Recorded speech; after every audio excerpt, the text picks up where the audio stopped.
Hello दोस्तों, आज हम आपको लिए चलते हैं पूर्व एशिया के दक्षिणी हिस्से में बसा एक बेहद ही शानदार और खूबसूरत देश वियतनाम।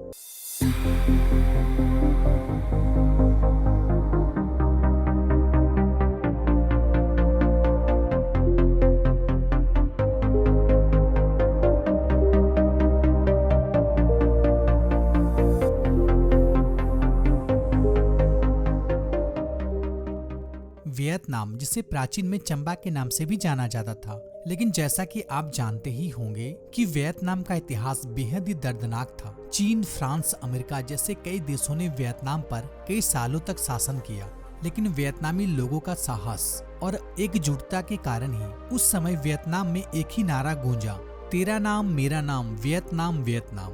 और आज इन सब से उभर कर वियतनाम दुनिया के सबसे विकासशील देशों में से एक माना जाता है। खास बात तो यह है कि यहाँ की प्राकृतिक सुंदरता और संस्कृति विविधताओं का अद्भुत संगम देखने को मिलता है। साथ ही यहाँ के घुमावदार पहाड़ियाँ, घने हरे भरे खेतों को देखकर सैलानियों को बेहद ही आकर्षित करता है। तो आइए दोस्तों, जानते हैं वियतनाम के बारे में कुछ महत्वपूर्ण जानकारी एवं दिलचस्प बातें। सबसे पहले तो आपको यह बता दें, इस देश का ऑफिशियल नाम सोशलिस्ट रिपब्लिक ऑफ वियतनाम है। इस देश की सीमाएं चीन, लाओस और कंबोडिया जैसे देशों के साथ जुड़ी हुई है। दोस्तों, क्षेत्रफल की दृष्टि से अगर देखा जाए तो वियतनाम 3,31,212 वर्ग किलोमीटर में फैला हुआ है, जो कि अपने एरिया के हिसाब से विश्व का 66वां सबसे बड़ा देश माना जाता है। वियतनाम की पूरी आबादी 9 करोड़ 70 लाख के आसपास है, जो कि अपनी आबादी के लिहाज से दुनिया का 13वां सबसे बड़ा देश है। दोस्तों, इस देश की राजधानी हनोई है और इस देश का सबसे बड़ा शहर हो ची मिन्ह है।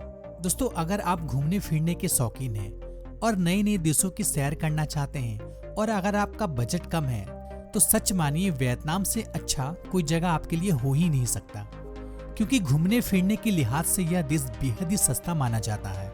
यहाँ की मुद्रा को वियतनामी डोंग कहा जाता है। दोस्तों, इस देश की मुद्रा हमारी भारतीय रुपए से काफी कमजोर है, जिस वजह से यहाँ पर 1 रुपया का वैल्यू यानी कि भारत का 1 रुपया यहाँ पर 300 रुपया वियतनामी डोंग के बराबर होता है। यानी कि भारत का 100 रुपया वियतनाम में 30,000 डोंग के बराबर होता है। यानी कि इस देश में आप बहुत ही कम पैसे में जमकर मजा कर सकते हैं। दोस्तों, वियतनाम को एक बुद्धिस्ट कंट्री कहा जाए तो गलत नहीं होगा, क्योंकि इस देश में ज्यादातर लोग बौद्ध धर्म को मानने वाले यहाँ निवास करते हैं।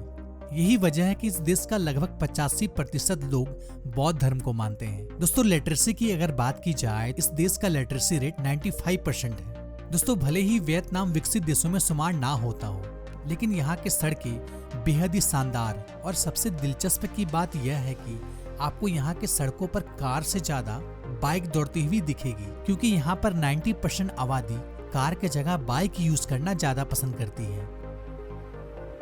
दोस्तों, आप अगर डिफरेंट टाइप के कॉफी के शौकीन हैं, तो आपके लिए तो सबसे अच्छा डेस्टिनेशन वियतनाम ही हो सकता है, क्योंकि वियतनाम में कॉफी का उत्पादन बृहद मात्रा में किया जाता है। क्योंकि यहाँ की कंपनियां द्वारा बनाया गया वर्ल्ड फेमस कॉफियाँ पूरे वर्ल्ड में एक्सपोर्ट की जाती है। आपको यह भी बताता चलूं, वियतनाम ब्राजील के बाद दुनिया का दूसरा सबसे बड़ा कॉफी उत्पादक वाला देश है। दोस्तों, आपको यह भी बात जानकर बेहद ही आश्चर्य होगा, वियतनाम में विश्व का सबसे विशाल गुफा मौजूद है, जिसे हैंगसंग डेंगू के नाम से जाना जाता है।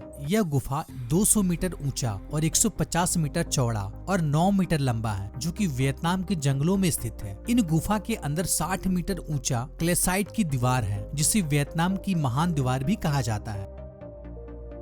दोस्तों, शायद आपको यह बात पता नहीं होगा कि वियतनाम के लोग कछुए को अपनी समृद्धि और विकास का प्रतीक मानते हैं। साथ ही यहाँ के लोग सूअर पालना भी बेहद पसंद करते हैं।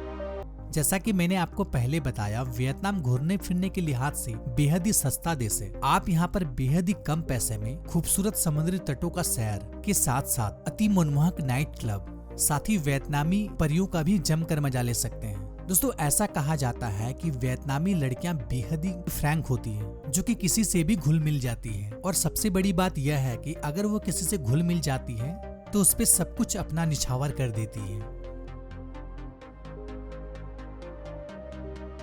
दोस्तों, साथ ही यहाँ पर एडवेंचर ट्रिप भी काफी मात्रा में किया जा सकता है।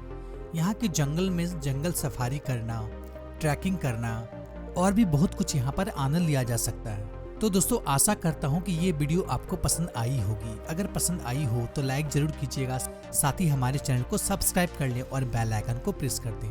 फिर मिलते हैं अगले वीडियो में एक नई टॉपिक के साथ। तब तक के लिए गुड बाय, टाटा।